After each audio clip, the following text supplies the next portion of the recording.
Assalamualaikum warahmatullahi wabarakatuh. Apa kabarnya anak-anak?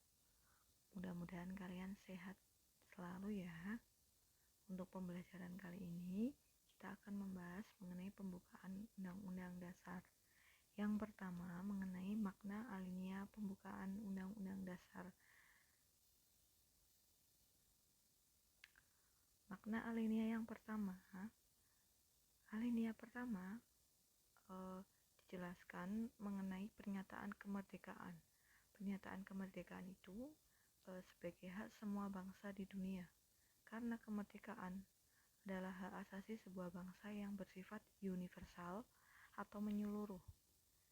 Di alinea pertama ini juga mengandung dalil objektif dan dalil subjektif. Bedanya, kalau dalil objektif itu penjajahan itu tidak sesuai dengan peri kemanusiaan dan peri keadilan, seperti pada sila kedua dan sila kelima Pancasila.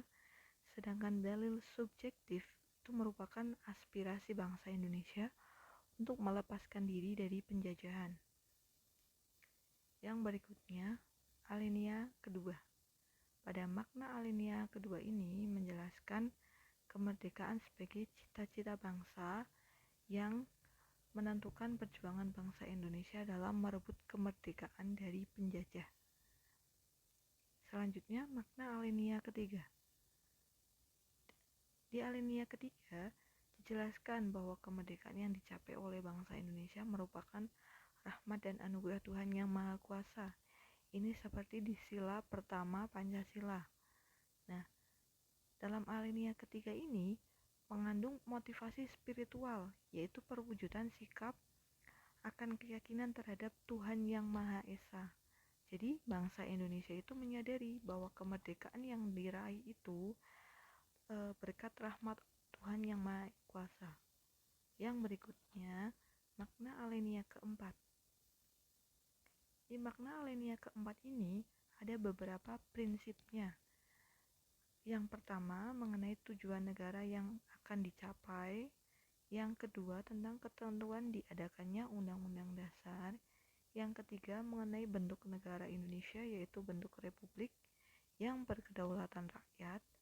Dan yang keempat, yaitu dasar negara, di mana dasar negara Indonesia itu Pancasila. Berikutnya mengenai pokok pikiran pembukaan Undang-Undang Dasar. Pokok pikiran yang pertama, dalam pokok pikiran pertama ini mengandung pokok bahwa negara melindungi segenap bangsa Indonesia dan seluruh tumpah darah Indonesia. Itu berdasarkan atas persatuan. Nah, ini merupakan pokok pikiran persatuan, di mana pokok pikiran persatuan itu terdapat di Pancasila sila ke-3. Nah, jadi pokok pikiran yang pertama itu merupakan kandungan dari sila ke-3 Pancasila. Jadi dalam penyelenggaraan negara, setiap warga negara itu harus mengutamakan kepentingan negara di atas kepentingan golongan atau kelompok maupun kepentingan individu atau perorangan. Selanjutnya, pokok pikiran kedua. Di pokok pikiran kedua mengandung makna bahwa negara hendak mewujudkan keadilan sosial bagi seluruh rakyat Indonesia. Ini seperti pokok pikiran di dalam Pancasila, yaitu sila keberapa? Sila kelima. Nah, di mana negara menempatkan suatu tujuan atau cita-cita yang ingin dicapai dalam pembukaan UUD tahun 1945 serta merupakan suatu kausa finalis atau sebab tujuan. Pokok pikiran yang ketiga, negara yang berkedaulatan rakyat berdasarkan atas kerakyatan dan permusyawaratan atau perwakilan. Nah, ini seperti pada Pancasila sila keempat, benar, sila keempat Pancasila. Nah, di dalam pokok pikiran ketiga ini juga mengandung konsekuensi logis bahwa sistem negara yang terbentuk dalam Undang-Undang Dasar harus berdasarkan atas kedaulatan rakyat dan permusyawaratan atau perwakilan. pokok pikiran keempat. Dalam pokok pikiran keempat ini, negara berdasarkan atas ketuhanan yang Maha Esa, menurut dasar kemanusiaan yang adil dan beradab. Pada pokok pikiran keempat ini, itu sama aja dengan pokok pikiran ketuhanan, yaitu sila ke-1 dalam Pancasila.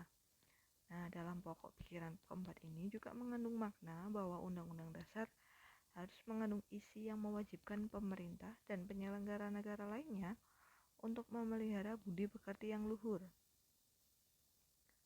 Untuk yang berikutnya, mengenai arti penting pokok pikiran pembukaan. Apa sih arti penting dari pokok pikiran pembukaan bagi kita?